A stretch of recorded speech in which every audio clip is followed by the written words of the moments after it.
네. 자, 문제 풀이 시작하도록 하겠습니다. 먼저 1장 총론 파트 보도록 하겠습니다. 총론은 뭐 크게 두 파트라 했습니다. 하중 쪽하고 그다음에 구조 분야죠. 건축 구조 분야에서 뭐 두 파트로 우리가 정확히 학습을 해 두시면 됩니다. 자, 문제는 종합적으로 출제가 됩니다. 그래서 하중에 대해서 전반적인 종합 문제 출제가 되고요.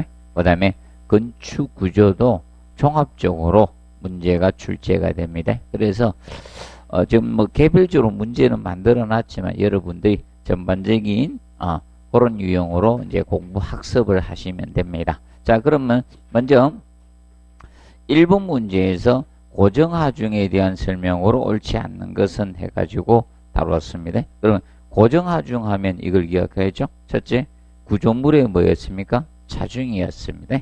구조물의 자중, 자체의 무게인데, 그리고 이제 비내력 부분, 뭐 비구조 부재들이나 건축 설비는 부착 고정 여부를 따졌습니다. 그러면 부착 고정이 되면 무슨 하중? 고정하중. 부착 고정이 안 되면 하하중이었습니다. 그래서 이제 대표적으로 비구조 부재 예를 들어서 칸막이 벽이었습니다. 그러면 칸막이 벽이 조적적 칸막이 벽은 어디에 해당이 된다? 고정 하중으로 간주를 하고요. 그런데 뭐 예를 들어서 이동식 할 수 있는 가동식 경량 칸막이는 하중 개념이 된다 했습니다. 그것을 정확히 구분을 우리가 해 두시면 되겠습니다. 1번 문제에서는. 그러면 1번 보시면, 그래서 이제 고정하중은 구조체 이 부착된 비내력 부분이나 건축 설비 중량에 의해서 자 구조물 존치 기간 중 지속적으로 적용되는 자 연직 하중이다. 연직은 지구 중심 방향으로 적용되는 하중을 뭐다? 연직 하중이라 했습니다. 그러면 수직 하중하고 같은 개념이 됩니다. 그래서 맞는 지문이 되겠고요. 그 다음에 2번 건축 구조물의 각 부분의 고정 하중은 각 부분의 실상에 따라서 이제 산정을 하시면 됩니다. 그래서 여러분들 이거죠. 같은 철근 콘크리트 구조라고 해서 동일한 것은 아니죠. 건물의 실상에 따라 달라질 수는 있습니다. 그리고 3번에 보시면 각 부분의 중량에 사용하는 재료의 밀도에서 구하는 방법이 있고요. 단위 최적 중량에 의해서 구하는 방법이 있습니다. 그러면 보통 단위 최적 중량에 의해서 구할 때는 일반적으로 이렇게 구하죠. 철근 콘크리트 구조의 경우 RC. 자, 이 철근 콘크리트 구조. 철근 콘크리트 구조일 때는 얼마만큼의 힘을 받았습니까? 1입방미터당 2.4톤으로 설계를 합니다. 기본적으로 무게를 할 때 2.4톤 정도로 봐주고, 그 다음에 철근 콘크리트. 철근 콘크리트 구조로 지을 때는, 이때는 2.5톤 정도를 봐줍니다. 무게는 2.3톤이었죠. 그래서 단위 최적당 중량을 이렇게 봐주고 있습니다. 그래서 이 고정 하중은 여러분들의 구조가 무엇이냐에 따라서 달라집니다. 그래서 고정 하중에 영향을 많이 주는 요소는 고정 하중에는 구조물의 무엇이다? 자, 종류죠. 그래서 이것이 일체식 구조일 때는 무거워요. 그런데 나무 구조, 목 구조로 지을 때는 어떻게 가벼워지겠죠. 그래서 이 고정 하중에 영향을 주는 것은 구조물의 바로 뭐다? 종류입니다. 구조물의 이 종류에 따라서 구조물의 이제 구조의 종류에 따라서 고정 하중은 변화가 있다는 점을 우리가 알아두시면 되겠습니다. 그리고 4번 지금 보시면 조적적 칸막이 벽은 하라중으로 간주한다 해서 OX, X입니다. 그래서 4번 지문은 틀렸어요. 자, 이 조적적 칸막이 벽은 자 부착이 되어 있기 때문에 이것은 고정 하중으로 우리가 간주를 합니다. 고정 하중으로 봐주게 됩니다. 그리고 이제 5번 보시면 하중을 장단기 하중을 구할 때 무슨 하중? 장기 하중이죠. 5번도 틀렸습니다. 5번도 틀렸습니다. 5번 무슨 하중? 장기 하중. 단기 하중이 아닌 장기 하중으로 설계됩니다. 그래서 1번은 4번과 5번이 틀린 지문이 됩니다. 자, 그리고 이제 마감재 기억하세요. 마감재. 자, 마감재도 부착된 마감재는 무엇이다? 고정하중입니다. 그래서 마감재도 구조물에 부착된 마감재, 부착된 것은 고정하중에 속하게 됩니다. 고정하중이다. 그래서 이걸 항상 기억을 해 두시면 되겠습니다. 고정하중이다. 그래서 여러분들 기본적으로 일체식 구조들이 고정하중이 어떻게 많이 나간다는 점을 항상 기억해 놓으세요. 무슨 구조? 일체식 구조. 그래서 철근 콘크리트 구조나 철골 철근 콘크리트하는 일체식 구조들이 고정하중이 많이 나가는 대표적인 건축물들이 됩니다. 그 점을 우리가 정리해 놓으시면 되겠습니다. 자, 그래서 이제 최근에 20회하고 21회 시험했던 이것입니다. 고정하중하고 하라중 부착 칸막이 벽 가지고 답을 유도시켰던 겁니다. 자, 그리고 2번에 보면 하라중. 하라중 라이브 로드는 자, 무슨 하중이 하라중이라고 했겠습니까? 건축물을 갖다가 구조물을 점유 사용함으로써 발생되는 하중이 무슨 하중? 하라중이라고 했습니다. 하라중. 그러면 이 적재되는 겁니다. 여러분들 아파트 뼈대에 가구나 침대 막 이런 거 사람도 들어가고 막 식기 이런 거죠. 이런 것이 바로 하라중에 속합니다. 그래서 하라중은 명심해 둘 것이 부착 고정이 돼서는 안 된다는 걸 항상 기억하시면 돼. 일단은 기본적으로 뭘 기억한다? 부착 고정이 되지 않는 하중이다. 그래서 이동이 가능한 것이 하라중 개념이 됩니다. 그래서 사람이나 가구라든지 그리고 예를 들어서 칸막이 벽은 어떤 칸막이 벽이 해당이 된다 했어요? 칸막이 벽은 가동성. 자, 이 가동성 경량 칸막이는 어디에 해당이 된다?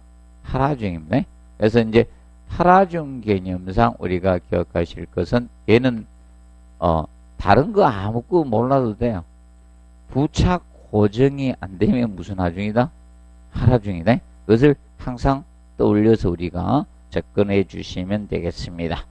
자, 그럼 1번 지문은 이제 구조 설계 기준의 지문입니다. 하라중은 점유 사용에 의해서 발생돼서 예상되는 무슨 하중? 최대 하중이어야 돼요. 항상 기억하세요. 최대여야 돼요. 최대로 설계를 합니다.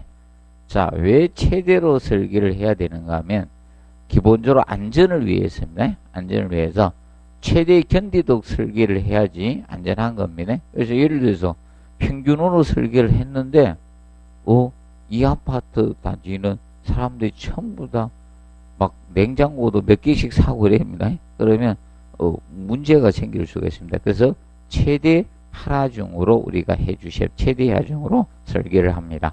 그리고 이번에 하라중은 등분포 하라중하고 뭐다? 집중 하라중으로 구분돼요. 자, 그러면 등분포는 골고루 하중이 가해지는 걸 무슨 분포? 등분포라고 하고, 자, 이렇게 기계를 설치하는 거 이런 것은 집중 하라중 개념이 됩니다. 그래서 요거는 자, 분류하며 자, 특히 두 가지 중에서 자, 해당 구조물의 뭐다? 큰 체크하시 큰 응력입니다. 더 큰. 그래서 뭐 큰 응력 또는 더 큰 하중 효과 이렇게 표현할 수가 있으면 발생신 경우를 적용하네. 그래서 큰이라는 것을 꼭 체크해. 더 큰 하중을 기준으로 잡습니다. 그래서 작은 걸로 설계하는 것이 아니라 큰 응력 기준으로 우리가 적용한다는 점 알아두시면 되겠고요. 그 다음에 3번에 보시면 하라중은 구조 체위에 부착된 비내력벽 가마 OX, X입니다. 네, 자, 명심하면 부착되면 안 돼요. 하라중은 부착돼서는 안 되고 부착 고정이 되지 않는 것이 무슨 하중? 하라중. 라이브 로드에. 그럼 여러분들이 지금 집에 침대가 부착 고정이 된 건 아니죠? 넣어놨습니다. 이사 갈 때 들고 가야 돼요. 그래서 그래서 3번 개념이 틀렸어요. 여기서는 부착이나 고정이 되면 안 돼요. 부착 고정되지 않는 것을 우리가 봐준다. 그래서 대표적으로 가동성 경량 칸막이였다. 가동성 경량 칸막이는 움직일 수 있는 거죠. 가동성 경량 칸막이 벽은 어디에 속한다? 하라중에 속하게 되는 겁니다. 그런데 조적적 칸막이 벽은 어디다? 고정하중이지만 얘는 이동이 될 수 있는 것들은 바로 하라중에 속하게 됩니다. 가동성 경량 칸막이는 하라중에 속하게 됩니다. 그리고 마감재도 부착 고정되지 아니한 뭐다? 마감재는 무슨 하죠? 하라중에 속합니다. 마감재도. 이 마감재도 부착 고정이 되지 아니한 마감재, 부착되지 아니한 이 마감재는 하라중에 속합니다. 하라중이에요. 부착이 되지 아니한 마감재는 하라중이다. 그래서 뭐 내가 인도에 좋은 카펫을 짠 것을 갖다가 바닥에 깔았다. 이런 것은 하라중에 속한다는 겁니다. 기억을 해 두시면 되겠습니다. 그리고 4번에 사무실 이와 유사한 용도의 건물에서 가동성 경량 칸막이가 설치될 가능성이 있을 경우. 자, 그럼 기본적으로 이겁니다. 지금 예를 들어서 이런 데는 이런 칸막이 공사를 하지만 예를 들어서 저겁니다. 자, 최근에 오피스텔 건물들은 사무실 건물들은 어떻게 되어 있습니까? 뻥 털어놨죠? 기본적으로 이런 사무실을 굉장히 크게 이렇게 쓰는 경우는 그걸 설계를 안 하고 설계하는 경우가 있습니다. 그런데 이걸 분양을 나누어서 분양할 때는 칸막이를 칠 수가 있거든요. 가동성. 그럴 때는 추가로 더 설계를 하라는 겁니다. 1kN per 제곱미터 추가를 해주자는 겁니다. 그리고 5번에 발코니 기본 등분포 하라중은 출입바닥 하라중의 1.5배로 봅니다. 그래서 보통 거실 용도보다 크게 본다는 겁니다. 그래서 보통 발코니 기본 등분포 하라중, 그럼 공동주택을 예를 들어 봅시다. 그러면 공동주택의 경우는 보통 거실의 경우가 2kN per 제곱미터로 설계하니까 그게 얼마? 1.5배로 봐주면 된다. 그러면 공동주택의 거실 개념이 2니까 2kN per 제곱미터니까 거실 용도가 2니까 곱하기 1.5배 하면 3kN per 제곱미터의 개념이 됩니다. 이것이 최소 기준이 된다는 게 최소가. 그런데 최대는 얼마까지 가능하다? 5입니다. 5kN까지 가능하다 이겁니다. 최소 기준은 3이고, 자, 기준 알아. 그러면 보통 발코니가 거실보다 어떻게 큰 값으로 설계가 됩니다.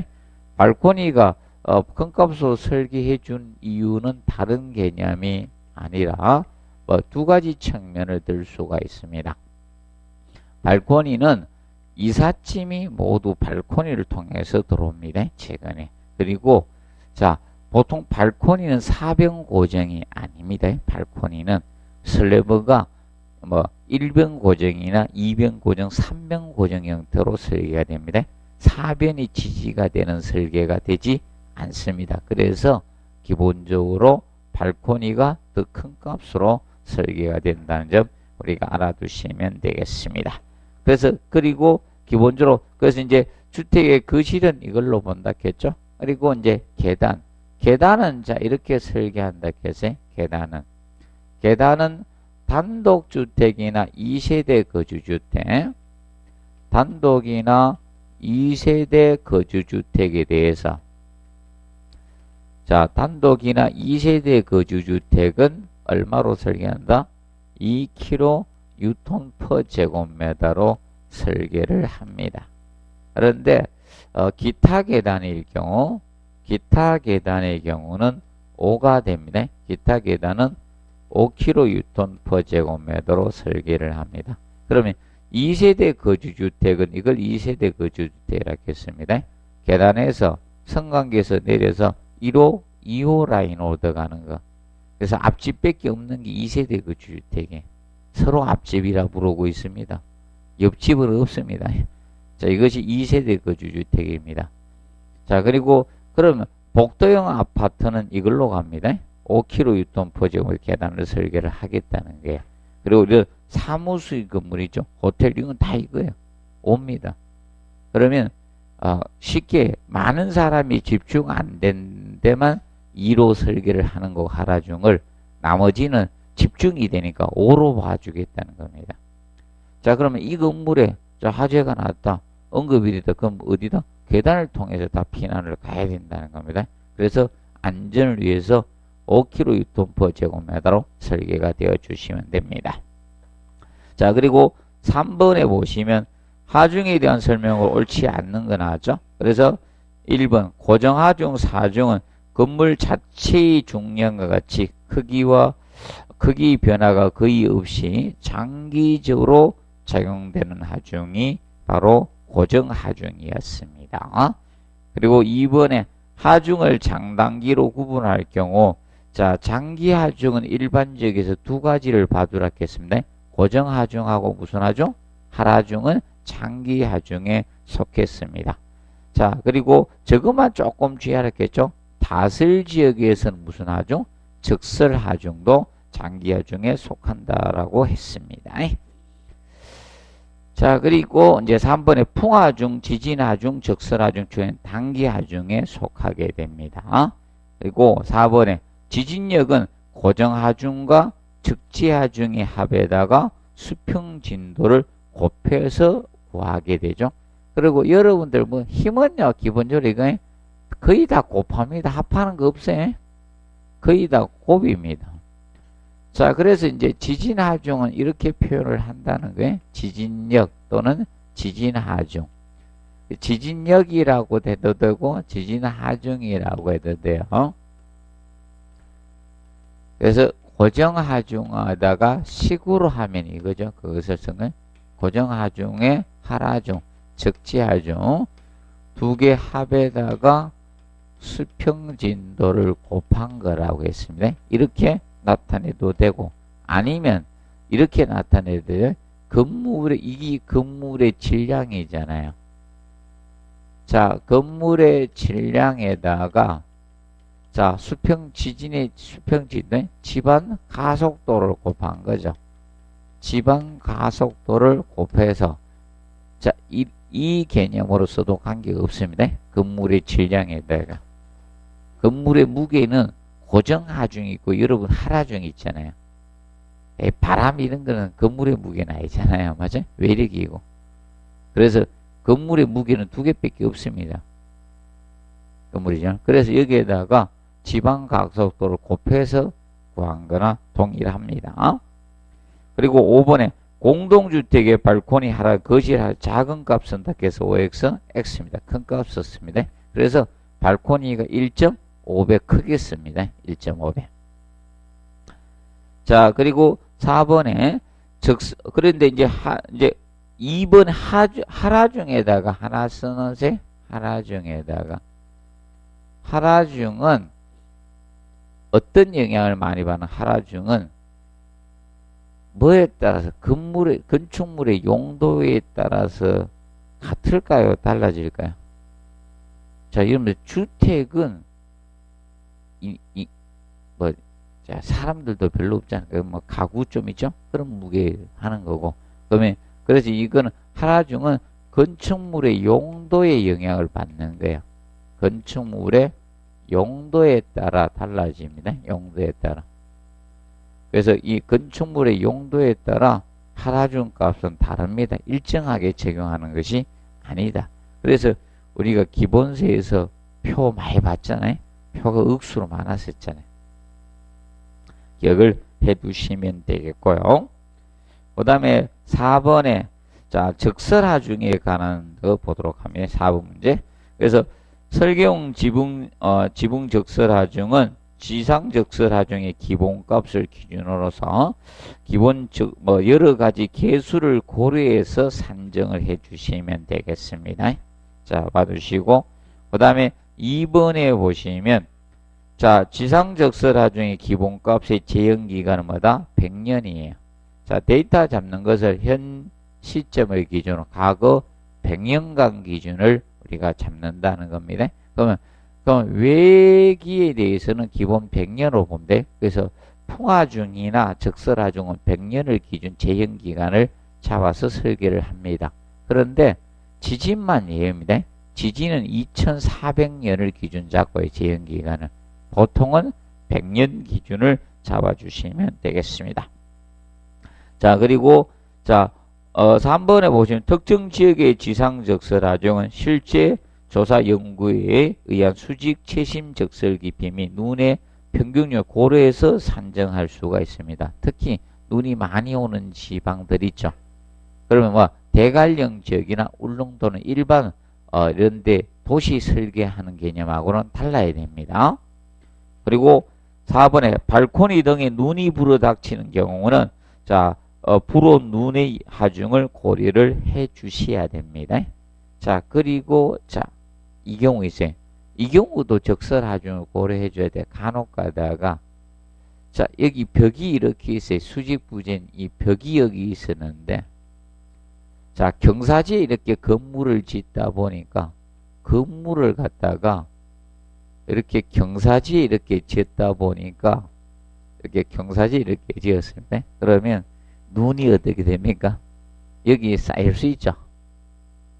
맞죠? 눈이 쌓입니다. 그러면 여기 원래 벽에는 적설하중을 고려할 필요가 없잖아요.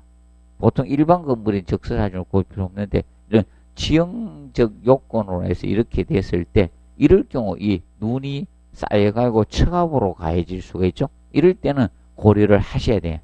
눈의 영향을 받는 벽면의 경우는 이럴 때는 고려를 해주셔야 됩니다. 이런 경우가 있죠. 자, 이 평지 지으면 관계없는데 평지가 아닌 막 산악에 짓는 경우가 있어요. 특히 우리나라 어떻게 됩니까?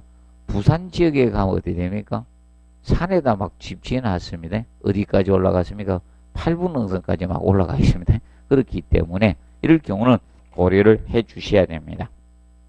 그리고 5번에 보시면 자, 최소 지상적설하중은 얼마로 본다? 0.5 kN per 제곱미터로 설계를 합니다. 그래서 최소 지상적설하중 0.5로 설계를 하고요. 자, 그리고 4번에다가 자, 우리가 알아두실 거. 자, 이제 적설하중은 자, 보통 적설하중은 자, 이렇게 계산하죠. 적설하중에 영향을 주는 것은 사실상 이거죠. 눈의 단위 충량이 영향을 주고 4번 문제에서 이제 적설하중에 대해서는 눈의 단위 충량이 영향을 주고요. 그리고 적설량이죠. 이 적설 깊이가 얼마나 오느냐. 이 영향을 줄 수밖에 없죠.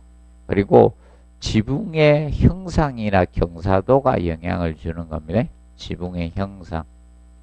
지붕의 형상이나 이런 기울기, 경사죠. 경사 이런 것이 적설하중에 영향을 줍니다. 그래서 지붕의 형상이 어떻게 생기냐에 따라서 많은 영향을 줄 수밖에 없습니다. 그래서 다슬 지역일 때는 지붕이 어떻게 됩니까? 이런 식으로 설계를 하는 거고 경사지게. 평지붕 설계하면 안 되겠죠? 이런 식으로 형상으로 이렇게 설계하면 위험한 겁니다. 그래서 주의해서 봐두면 돼. 적설하중은 이런 것이 영향을 주는 요소에 속하게 됩니다. 그리고 적설하중은 일반 지역에서는 단기하중으로 설계하고 어느 지역에서 다슬 지역에서는 장기하중으로 설계된다는 점을 꼭 명심해 두시기 바랍니다. 자, 그리고 5번 문제 보시면 풍화하중. 자, 풍화하중, 단기하중이죠. 풍화하중은 거의 시험에 지문 형태로 많이 나옵니다. 자, 풍화하중은 일반적으로 우리가 알아두실 것이 먼저 단기하중으로서 이것도 제형기간은 기본 100년입니다. 그럼 1번에 풍화중은 뭐, 자, 1번 지문은 썼습니다. 1번 지문 개념은 뭐 시험에 언급했고, 1번하고 5번 지문은 시험에 언급이 됐던 거예요. 그리고 답은 아니었었습니다, 그때. 그래서 풍화중은 주골조 설계용 수평 풍화중하고 지붕 풍화중하고 외장재 있죠? 외장재도 영향을 받잖아요. 바람에 영향을 받는 외장재, 이렇게 풍화중을 구분해서 산정한다는 겁니다. 그리고 2번에 수평, 자, 주골조 설계용 수평 풍화중은, 자, 주골조, 뼈대죠. 그러면, 바람이 불어오는 방향이 있을 거고, 있죠? 풍 방향이 뭐다? 직각. 그래서 이제 풍 방향이 있고, 그 다음에 얘가 이제 부딪히니까 상승 기류나 하락한 기류가 생길 수 있으니까 풍 방향이 뭐다? 직각입니다. 직각. 그리고 이게 이렇게 비틀림이 될 수도 있죠. 그래서 비틀림 풍화중으로 구분해서 수평화중을 세 가지적인 측면으로 설계를 하겠다는 거야. 그래서 이런 거는 외울 필요는 없어요. 이제 그냥 지문 정도로 나올 수 있는 겁니다. 그리고 3번에 통상적인 건물에서 지붕의 최고 높이를 체크하십시오. 기준 높이로 자 한다 해서 이건 틀린 거죠. 최고 높이가 아닌 평균 높이에요. 자, 왜 그런가 하면 자, 만약에 지붕을 이렇게 빼쪽하게 설계했다 해서 자, 상식적으로 생각합시다. 지붕을 빼쪽하게 설계했다 해서 이 최고 높이 이걸 기준으로 잡는 건 아니다. 그럼 만약에 이렇게 해가지고 지붕 해놨는데 최고 높이 이걸로 해가지고 계산하면요 안 맞아 떨어가는 겁니다. 그래서 무슨 높이? 평균 높이를 얘기합니다. 체크하죠. 평균 높이를 기준 높이로 해서 그 기준 높이의 속도합을 기준으로 풍화중을 산중하게 됩니다. 자, 그리고 이제 거기 5번 지문이 언급됐는데 풍화중 각각 설계 풍화합의 유효 수합 면적을 곱해서 산정합니다. 곱을 옛날 합 이렇게 냈었어요. 곱해서 산정하면 됩니다. 곱해서. 자, 우리가 바람이 받는 면적이 크면 풍화중은 커질 수밖에 없잖아요. 그래서 유효 수합 면적을 곱해서 산정하면 되는데, 근데 풍화중은 자 주의할 것이 이겁니다. 풍화중은 주의하실 것이 이겁니다. 풍화중은 이제 건축물의 결과적으로이죠. 이 유효 수합 면적이 영향을 주겠지만 유효 수합 면적이 영향을 주지만 주의할 점이 이겁니다. 자, 풍화중에 영향을 주는 것은 지형도 영향을 주죠. 어떤 지형에는 바람이 잘 불고 이런 게 있잖아요. 골짜기 맞죠? 그래서 지형의 영향을 우리가 받습니다. 지형의 영향을 받습니다. 풍화중은. 그래서 아까 고정하중은 구조물의 종류라 했죠. 구조물의 종류가 무엇이냐에 따라서 영향을 받는 것이고, 그 다음에 하라중은 뭐다? 건축물의 용도에 따라서 달라지는 겁니다. 용도에 따라서 달라집니다. 그리고 그 다음에 이제 이거죠. 그리고 적설하중은 지붕의 형상 이런 것도 또 그리고 적설하중은 어느 지역이냐 영향을 받죠. 눈이 많이 오는 지역이 있고 있죠. 눈이 적게 오는 지역이 있잖아요. 지역도 영향을 받아요. 그래서 우리나라에서는 어디가 다슬 지역입니까? 대관령이나 이런 울릉도 있죠. 이런 지역이 눈이 많이 오는 게 다슬 지역. 지역에 영향을 받는 겁니다. 그 점 봐두시고, 그 다음에 6번 문제 보시면 다음 설계용 하중에 대한 하중조합에 있어서 장기의 응력조합을 했죠. 그런데 이건 지역을 잘 보셔야 돼요. 일반 지역일 경우는 고정하중하고 하라중이 합이 됩니다. 일반 지역. 그러면 2번의 경우는 어디에서? 일반 지역. 일반 지역에서 장기 응력조합은 2번 개념이 됩니다. 그런데 다슬 지역에서는 뭐까지 포함한다? 적설하중까지 포함해야 됩니다. 그래서 3번이 되고 지역에 따라서 달라진다는 점을 꼭 기억하십시오. 지역이 일반 지역이냐 다슬 지역에 따라서 하중 개념은 달라진다. 그 점을 꼭 기억해 두시면 됩니다.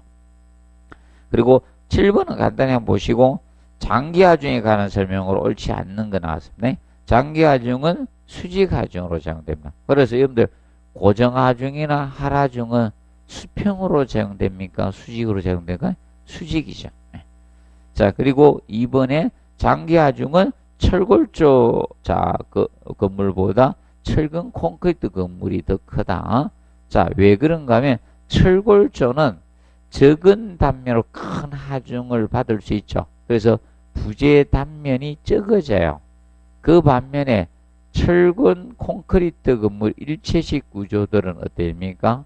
단면이 커지기 때문에 더 많이 나가고, 그다음에 특히 철근 콘크리트 건물은 건물 자중이 전체 무게의 얼마만큼 되더라? 거의 90에서 95%를 차지합니다. 90에서 95%를 차지하다 보니까 고정하중이 많이 나갑니다. 그리고 장기하중 일반 지역에서 고정하중과 하하중 합이 됩니다. 그런데 4번에 장기하중은 가구나 물품 등의 중량을 포함하지 않는다 해서, 자, 그럼 여러분들 이겁니다. 가구하고 물품이 무슨 하중인가를 알면 되겠죠? 가구나 물품은 무슨 하중이에요? 하하중이잖아요. 라이브 로드죠. 그럼 하하중은 장기였다 단기였다? 장기하중이었죠. 그래서 4번 개념은 틀린 개념이 됩니다. 간단히 이해해 두시고, 그 다음에 8번 문제, 다음 중 내진상 가장 불리한 구조. 자, 우리가 내진상 불리한 구조는 뭘 찾으시라? 조적식 구조를 항상 찾으면 돼요. 조적 구조. 조적식 구조가 내진상 불리합니다. 그래서 이런 벽돌 구조나 시멘트 블록 구조 있죠? 이런 것이 조적식 구조였습니다. 네, 돌 구조. 그래서 얘들이 조적식 구조였습니다. 조적식이 불리한 구조다. 이걸 기억을 해 두시면 됩니다. 자, 그리고 9번 문제. 내진 설계에 관한 설명으로 옳지 않는 거였죠. 그래서 1번에 내지는 구조물의 진이 얘기했는데 구조물의 강성을 확보하는 게, 이게 이제 10회 때 기출 문제입니다. 얘는 10회 때 기출 문제. 구조물의 강성을 확보하는 기술이다. 그리고 평면을 비정형으로 하면 비틀림 현상 생기죠. 그래서 뭘로 해야 된다? 정형 평면으로 설계를 해야 돼. 그래서 2번이 틀린 거예요. 정형으로 설계돼. 정형으로. 비정형으로 설계하면 비틀림 현상이 발생이 되는 겁니다. 그리고 재진은 별도의 장치를 이용해서 진에 대하는 힘을 구조물 내에 발생시켜서 흡수하는 기술이죠. 그래서 재진 개념이 별도의 장치 또는 뭐다 해서 재진 장치라 했죠. 재진 장치. 원래 정확히 따지면 동조 질량 감색이란 재진 장치예요. 이것을 상층에다 설치해서 추와 같은 역할을 해서 잡아주는 역할을 합니다. 이것이 재진이에요. 그래서 얘는 어디에 설치된다? 초고층 건물, 대형 건물에서 초고층 건물과 같은 대형 건축물에 쓰는 거예요. 일반 건물에 못 써요. 비용이 비싸서. 그래서 소형 건물에 일반화될 수가 없습니다. 그리고 4번에 필로티 구조는 내진 설계상 약하죠. 불리합니다. 그래서 자, 이 필로티 구조의 경우는 주의하실 것이 일반 지진 하중을 고려해서 설계하면 안 됩니다. 그래서 얘는 특별 지진 하중을 고려해서 설계를 합니다. 특별 지진 하중을 고려를 해서 설계를 한다는 점을 같이 기억을 해 놓으시면 되겠습니다. 그리고 집안의 액상화 현상이 우려가 있는 집안은 지중 구조물보다 지중 구조물 기초 일치화시켜야 돼. 근데 액상화는 어느 집안에서 많이 생긴다 했어요? 사질이라 했겠죠? 연약 집안 중에, 그래서 연약 집안에서 생겨. 연약 집안, 특히 사질. 그래서 여기에서 많이 생겨요. 그래서 지진은 똑같은 지진이 오게 되면요. 똑같은 지진이 오면 집안에 따라 틀려지는 거예요. 틀려집니다. 그럼 여러분들 안반이면 좋겠죠? 안반이면 괜찮은데 만약에 안반이 아니었다. 연약 지반이었다. 그러면 연약 지반도 점토 지반하고 사질토 있으면 사질토가 더 영향을 많이 받는 거예요. 그래서 지반의 종류의 영향을 받을 수밖에 없는 게 지진이에요. 지진은. 그 점을 우리가 기억을 해두고 가주시면 되겠습니다. 정리를 해두고 그 다음에 그래서 이제 10번에 뭐 그 재진 설계에 대해서 간단히 해놨습니다. 그래서 재진은 재진 장치를 설치해서 우리가 보통 이제 흔들림에 보통 이것이 옛날에 초고층 건물을 지으니까 상층에 너무 흔들리가 막 어떤 어지러움을 호소하는 분들이 많았어요. 초창기. 그래서 이 재진 기술이 도입이 된 겁니다. 그래서 2번에 기존 건축물의 구조 형식에 좌우되지 않는다. 자, 그러면 예를 들어서 이겁니다. 고층 건물을 지면요. 초고층 건물을 지면 뭐 이런 걸로 갈 수밖에 없어요. 구조는 간단해요. 초고층을 지을 수 있는 것이 철근 콘크리트를 짓거나요. 아니면 뭐다? 철골 구조로 짓거나 철근 콘크리트 구조 짓거나 뭐 셋 중에 하나로 가거든요. 그러면 이것 중에 관계없다는 겁니다. 그러면 철골조로 짓든 철근 콘크리트를 짓든 구조 형식의 영향을 받지 않는다는 겁니다. 그리고 자, 지반 개수의 영향 제약을 받지 않는다는 것은 지반 종류의 영향을 적게 받는다는 거야. 그러면 이 재진 기술을 쓰게 되면 지반이 뭐 안반이든 관계없다는 거예요. 연약 지반이든 다 적용할 수 있다는 거고. 그 다음에 4번에 건물 자체의 대형 컴퓨터 개척기 보유함으로써 비용이 막대히 들어간다. 그래서 아까 얘기했죠. 어디 쓴다? 초고층 건물 같은 대형 건축물에 사용이 되고 소형 건물에 일반화될 수가 없습니다. 소형 건물은. 자, 그리고 11번 문제 보시면 바람 또는 지진의 수평 하중에 저항하는 벽체로 가장 적합하겠죠? 그러면 이런 지진에 저항할 수 있는 벽은 무슨 벽이다? 전단벽이에요. 예, 수평 하중. 그래서 수평 하중에 저항할 목적으로 저항되는 벽이 전단벽이에요. 그럼 주의하실 것이 이겁니다. 자, 단독주택을 짓잖아요. 단독주택은 벽돌 가지고 벽을 쌓죠. 그러면 걔는 자, 하중을 받는 내력벽 개념은 되지만 무엇은 지진과 같은 수평 하중을 저항할 수는 없다는 겁니다. 그러면 쉽게 붕괴되죠? 그래서 그런 것은 일반 내력벽이고, 그런데 최근 아파트와 같은 경우는 어떻게 짓고 있습니까? 철근 콘크리트로 뭘 지었습니까? 벽을 짓죠. 그것은 바로 내력벽이면서 뭐다? 전단벽 역할까지 동시에 한다. 지진과 같은 수평 하중을 저항할 수 있다는 겁니다. 그래서 현행 아파트들이 전단벽으로 설계가 되고 있는 거예요.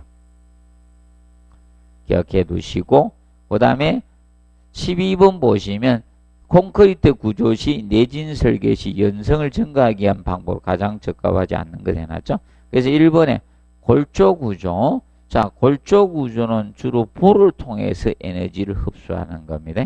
그래서 이제 골조 구조가 뭐라 했습니까? 라멘 구조. 골조 구조가 라멘 구조입니다. 라멘 구조는 자, 보가 에너지 흡수하도록 해야 됩니다. 그러면 보는 서서히 이렇게 늘어나면서 파괴되는 형태고요. 기둥은 전단 파괴 형태가 많습니다. 자, 그리고 폐생 후폭은, 후폭은이 무엇이다? 후폭은이 띠철근. 후폭은이 띠철근. 그래서 띠철근을 촘촘히 배치하면 됩니다. 그래서 여러분들도 발목이나 허리 삐끗하면 뭐다? 두르잖아요. 안 좋을 때 맞죠? 안 좋을 때 두르지 좋을 때 두릅니까?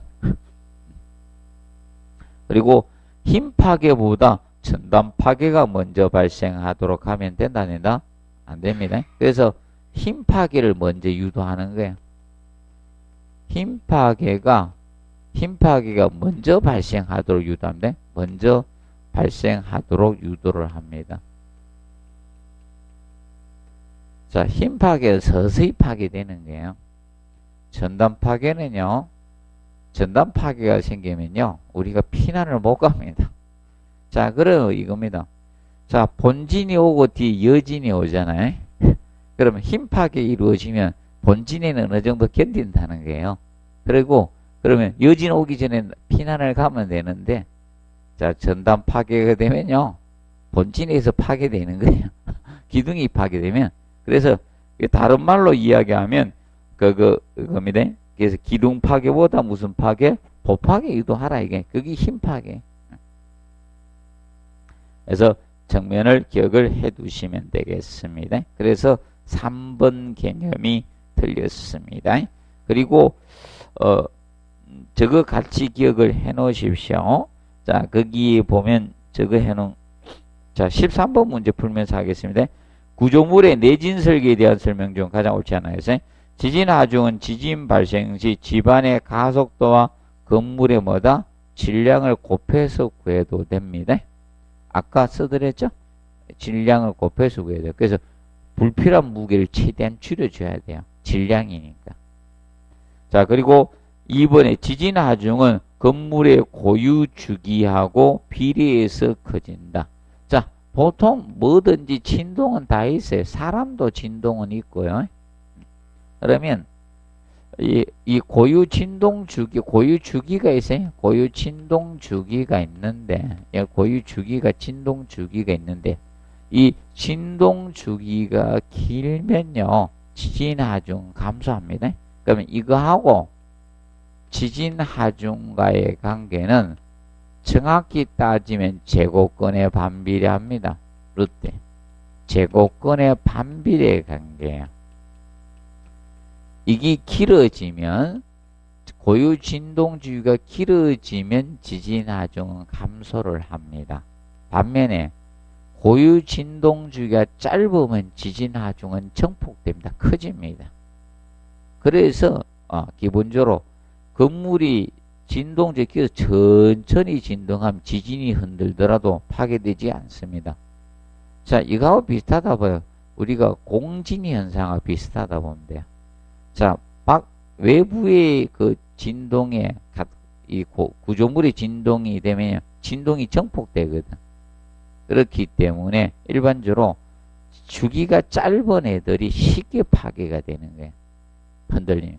그래서 여러분들 제가 갔습니다. 저 놀이시설에 가면 막 디스코 팡팡택 있잖아요. 이거 막 돌리는데 같이 놀면 다 떨어지잖아요. 반대로 놀아야 되잖아요. 여기 꼭 운동신기 없는 사람들 다 어디 떨어져 나옵니까? 여기 다 떨어져 나오잖아요. 맞아요? 같이 뜨는 사람들 다 떨어져 나오잖아요. 그래서 진동주기가 길면 지진 하중은 감소가 됩니다. 그래서 여러분들 이겁니다. 큰 지진이 왔을 때 저층 건물들이 초토화되는 이유가 그거예요. 그러니까 작은 건물에서 진동이 굉장히 짧아요. 그럼 지진이 흔들면 흔드는 대로도 흔들린다는 거예요. 예. 그런데 그래서 여러분들 이겁니다. 차 타고 갈 때도 반대로 이렇게 흔들어주면 됩니까? 안 넘어가죠. 이리 확 가면 이리 같이 가고 꼭 넘어가잖아요. 맞죠? 푹 쳐박히고 그러죠. 그래서 진동 길수록 알아두시면 되고, 그래서 그 점을 기억하시고, 그 다음에 4번 봐두십시오. 건물의 무게 중심과 강성 중심을 어떻게 일치시키는 게 바람직합니다. 그래서 이렇게 설계할 때 중심코어로 설계하는 게 좋아요. 이렇게 이게 중심코어를 설치해 주는 게 좋아요. 이렇게 해주는 게 건물을 설치해 중심에다가 철근 콘크리트 내진벽하고 있죠. 무게 중심을 두면서 강성을 같이 두는 게 중심코어. 코어 부분에 철근 콘크리트 내진벽이 설계되거든. 한쪽으로 두면 조금 약해져요. 그럼 예를 들어서 이겁니다. 건물이 이렇게 긴데요. 여기다 집중을 해놨습니다. 코어 부분을. 변신코어 했어요. 이거 위험한 거예요. 이거 위험한 겁니다. 참. 삼풍백화점이 어떻게 돼 있는지 아십니까? 삼풍백화점이?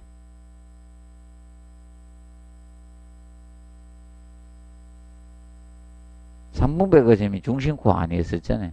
백화점은 중앙에 뻥 비우잖아. 그게 내려앉은 거예요. 만약에 삼풍백화점이 중심코어 형태를 가지고 있어서는 붕괴 안 됐을 수도 있었어요. 중앙에 이 철근 콘크리트 벽을 쳐서 놨으면. 옛날에 옆에 남았었죠? 중간에 팍 내려앉고 옆에 나중에 붕괴됐잖아. 나중에 붕괴시켰잖아요. 구출 다 하고, 맞죠? 서 있었잖아요. 그래서 여러분들 꼭 피난은 어디로 가라? 계단으로 피난을 가셔야 됩니다. 꼭 기억하세요. 어디로? 계단으로. 계단이 견디. 자, 그거 좀 정리해 놓으시고, 그 다음에 그거 5번은 다른 거 아니고, 구조물의 모양과 청별 중량이 같은 경우, 청수가 증가해서 지진 나중에 저항하는 힘이 떨어져요. 그럼 쉽게 붕괴된다는 거예요. 자, 그래서 여러분들, 자, 그래, 제2롯데월드 봐요. 밑에는 크고 위로 갈수록 어떻게 되겠습니까? 작아졌잖아. 맞죠? 밑에가 커요, 단면이. 위로 가서 이렇게 줄어들잖아요. 그래야 돼요. 자, 그러면, 여러분들 이것만 기억하면 돼요. 동전 쌓았어요. 100원짜리 동전을 쌓아요. 처음에는 어느 정도 잘 쌓죠? 근데 어떻게? 높이 쌓으니까 어떻게? 약해지가 푹 붕괴되죠. 왜? 약해지니까 지진 나중에. 예. 그래서 어떻게 됩니까? 동전 어느 정도 쌓아가지고 바람만 살짝만 불어도 넘어가죠. 예. 그게 바로 수평이 약해지는 거예요. 자, 그리고 14번 문제 보시면 건축물의 주요 구조부에 속하지 않는 거. 그래서 주요 구조부 밑에 6가지가 주요 구조부에 속합니다. 내력벽, 보, 지붕틀, 바닥, 주계단, 기둥 개념이 됩니다. 그래서 5개 계단은 해당이 안 되고요. 그리고 작은 보도 아닙니다. 작은 보도 아니고요. 그리고 지하층 바닥도 아니에요. 지하층 바닥도 주요 구조부에 안 속합니다. 그리고 기초도 주요 구조부는 아니에요. 내력 구조부는 맞지만 힘을 전달하는 구조부재는 해당이 되지만 주요 구조부는 아니에요. 주요 구조부는 아니에요. 주요 구조부는 아닙니다.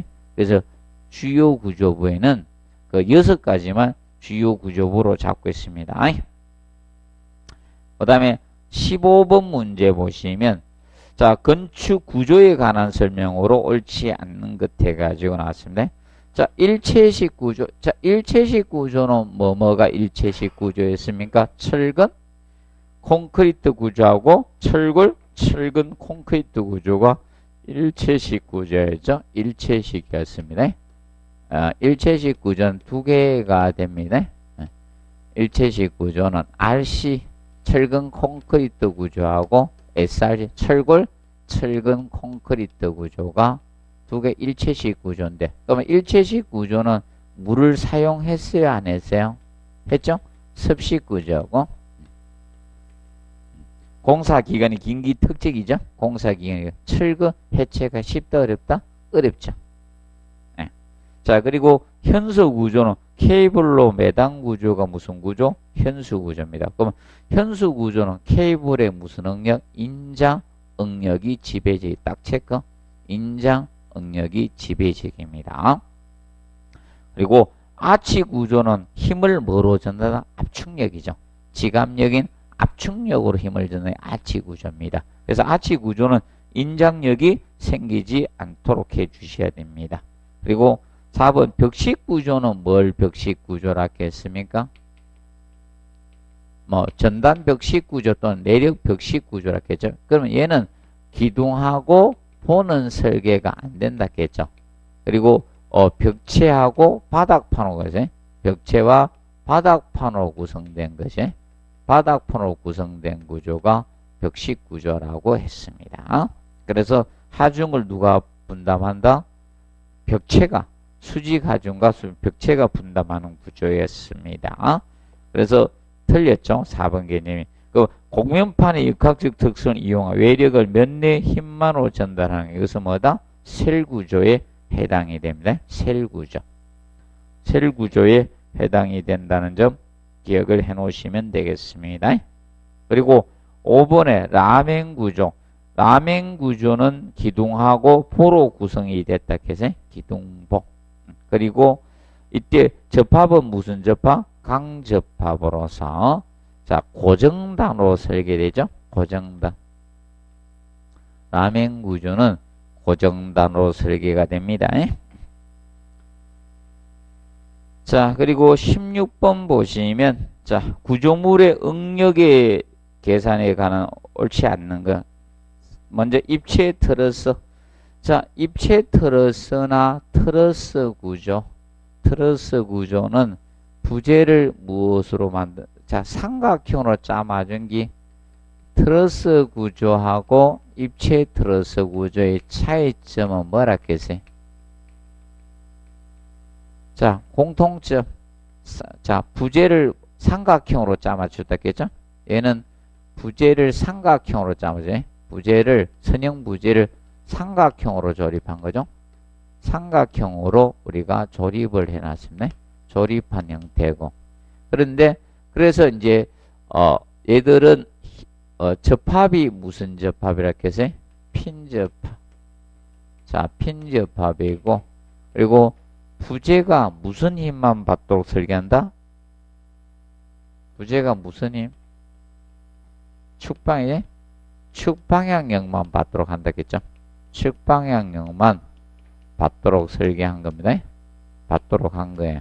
그래서 인장력하고 뭐다? 압축력. 그래서 얘들은 무슨 힘이 작용되면 안 된다? 힘 모멘트하고. 힘 모멘트가 발생하면 안 돼. 그리고 전단력. 여기 발생하지 않도록 해야 됩니다. 트러스 구조는. 그래서 2차 원조로 짜맞추면 트러스 구조. 3차 원조로 짜맞추면 입체 트러스 구조라 했습니다. 트러스 구조. 그리고 라멘 구조는 주로 힘 모멘트하고 전단 응력으로 외력을 저합니다. 그래서 주철근이 힘 모멘트를 받아주고 이제 전단 보강근들 있죠? 예, 바로 전단 응력에 저항을 했던 구조였습니다. 그리고 셀 구조는 주로 면내 응력으로 외력에 저항하는 구조가 됩니다. 그리고 현수 구조는 케이블로 매달았기 때문에 케이블에 뭐다? 인장 응력이 지배적이었죠. 그리고 아치 구조는 무엇으로 전달하는 거예요? 아치는 아치 구조의 힘의 전달 원리가 뭐라 했어요? 힘의 전달은 지압력 아닙니까? 압축력. 압축력으로 전달하는 거예요. 그래서 여기 보면 전달 응력 생기면 안 돼요. 그래서 오로지 지압력이나 압축력만 작용해야 돼. 압축 응력으로만 전달하는 게. 그래서 전달 응력으로 한다 해서 OX, X입니다. 그리고 17번에 건축물 구조에 관한 설명으로 옳지 않는 것 해놨습니다. 그래서 플랫 슬래브는 항상 뭘게요? 보가 없다. 보가 없이 바로 슬래브의 하중을 직접 어디로? 기둥으로 직접 전달하는 것이 플랫 슬래브. 그래서 무량판 구조라겠죠. 평바닥판 구조라고도 하고. 그래서 보가 없으니까 실내 이용률이 높아진다겠죠. 맞죠? 보가 없으니까 실내 이용률이 라멘 구조보다 높아졌습니다. 자, 그리고 철근 콘크리트 구조는 일체식 구조였죠. 인장은 철근이, 압축은 콘크리트가 부담한 구조였고요. 그 다음에 프리캐스트 구조는 부재를 현장 이외의 장소에서 제작을 하고 현장에서 조립하는 것이 뭐다? 프리캐스트 구조. 그리고 조적 구조는 자 무슨 구조? 벽돌, 블록, 돌 구조가 조적 구조였습니다. 근데 조적 구조는 습식이다, 건식이다? 습식이었죠? 물을 사용하는 습식 구조였습니다. 그런데 내진 구조이다 해서 OX, X입니다. 내진 구조는 될 수 없죠. 그래서 조적식 구조는 내진 구조가 될 수가 없습니다. 내진 구조가 안 돼요. 그럼 만약에 조적식 구조가 내진 구조였으면 일본에 가서 자주 봐야 되는데 일본에는 눈 닦고 봐도 없어요. 우리나라 집 같은 게 일본에 가면 없어요. 우리나라에는 붉은 벽돌집이 있죠. 근데 가면 일본에 가보니까 보입니까? 못 봤죠? 여러분들 일본에 가서 못 봤지 않습니까? 일본에 우리나라가 가장 많이 가는 데가 뭐 오사카나 저 동경이 많이 가잖아요. 가면 안 보이죠? 우리나라에 자주 보던 벽돌집이 안 보입니다. 그거 가면. 자, 그리고 철골 구조. 철골 구조는 무슨 구조였다? 가구식 구조였죠.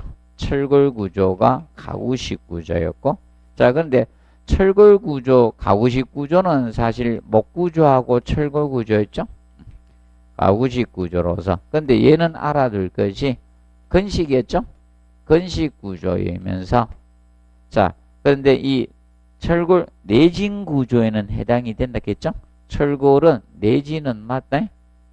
내진 구조는 해당이 됩니다. 그런데 주의할 거 내하 구조는 아니었다. 내하 구조는 아닙니다. 내하 구조는 아니다. 자, 그리고 18번은 간단히 알아두세요. 조립식 구조 이런 건 시험 다 끝났어요. 잘하면 종합문제 지문 한 줄 나올 수 있고요. 어린 반푼이도 없어요. 요새 못 나오고 있어요. 그래서 조립식 구조는 공장에서 제품 생산해서 현장에서 조립하는 게 뭐다? 조립식 구조가 됩니다. 그렇기 때문에 1번 기계화 시공으로 공기 단축 가능하죠. 그리고 그 부지 공사를 줄일 수가 있는 거죠. 그리고 고강도 공구를 사용할 수 있고, 근데 단위 부재 간의 접합부 일체화가 되어 강성이 높아진다 해서 OX, X 일체화가 되는 건 뭐다? 일체식 구조가 일체화가 되는 거고. 자, 조립식 구조는 접합부재 일체화가 어렵습니다. 접합부 일체화가 어려운 게 단점이에요. 그리고 19번 문제 보시면 곡면판이 가지는 역학적 특성을 응용한 구조로서 외력을 주로 곡면 내역력으로 전달하기 때문에 자, 경량이고 내력이 큰 구조물을 고르는 것은 무슨 구조? 셀 구조, 3번 셀 구조의 개념이 됩니다. 셀 구조. 그리고 그 다음에 20번에 보면 대공간이나 장서판을 구성하기 위한 구조 시스템. 그러면 대공간이나 장서판 구성할 수 있는 구조들은 무엇인가 하면 저겁니다. 대공간이나 장서판을 구성할 수 있는 것은 뭐다? 특수구조여야 돼요. 특수구조들. 특수구조들만 장서판 대공간을 유지할 수 있는 겁니다. 그런데 특수구조가 아닌 거 찾으면 돼요. 무슨 구조다? 라멘구조. 라멘구조는 특수구조 아니에요.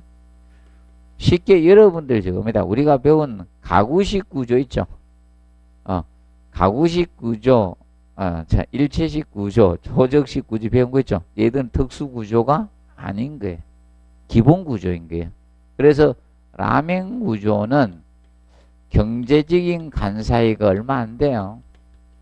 얘는 경제적인 스판이, 경간이, 스팬이 6m 전후밖에 안 돼요. 6m 전후야. 6m 전후가 뭐 큰 공간을 얻을 수 있어요. 라멘 구조로 해서요. 동구장을 지을 수 있어요? 없지.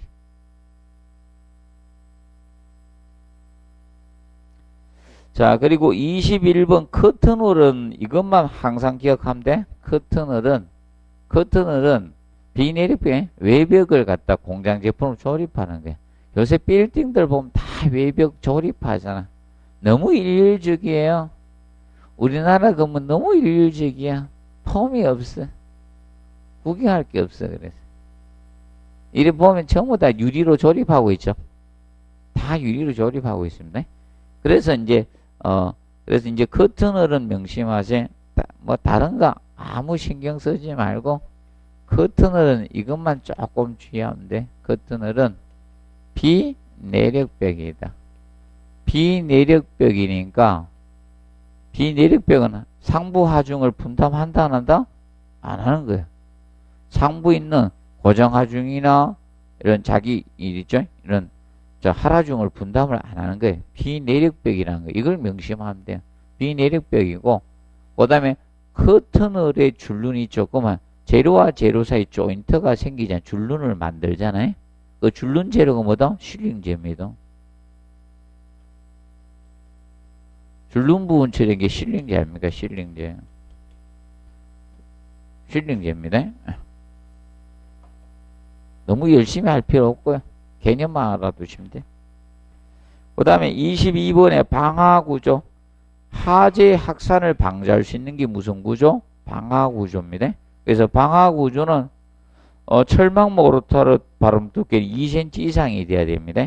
그리고 2번, 3번은 자 억지로 외우려 하지 말고 철망 모르타르 이철이 이렇게 하면 돼. 철이 외우면 돼. 철망 모르타르 두께는 얼마? 2cm 이상. 은하철도 9구를 아는 분은 철이 이렇게 외우시면 돼. 그리고 2번, 3번은 재료 외우지 말고요. 합계라는 건 두 개를 더했다. 재료가 두 개 된다는 거 아닌가요? 맞죠? 두 개. 합계가 나오면 2.5cm로 알아두면 돼요. 그럼 이거 가지고 장난칠 거예요. 이거 중에 혹시 나오면. 아직은 안 냈는데 혹시 누가 내면요. 혹시 누가 내면 미리 이야기할게. 여기서 나와. 예, 여기서 답이 나올 수밖에 없어요. 방화구조는. 자, 그리고 23번 내하구조. 내하구조는 하재에 장시간 견딜 수 있는 구조가 무슨 구조다? 내하구조예요. 내하구조는 하재에 장시간 견딜 수 있어야 돼. 장시간 견딜 수. 방화구조는 하재에 못 견뎌요. 확산만 방지하는 거예요. 그래서 자, 철근 콘크리트 바닥판이나 바닥 두께 얼마? 10cm 이상만 내주시면 됩니다. 그런데 자, 내하구조가 되게 한 벽도 똑같아요. 내하구조 벽 기준도 철근 콘크리트. 벽은 자, 철근 콘크리트를 지으면요. 철근 콘크리트 지으면 10cm 이상이고 두께. 그리고 벽돌일 때는요. 벽돌일 때는요. 19cm 이상이면 돼요. 내하구조. 이걸 내하구조로 잡고 있다는 점 기억을 해 놓으시면 됩니다. 자, 그리고 그 기초구조부터는 잠시 휴식하고 하도록 하겠습니다.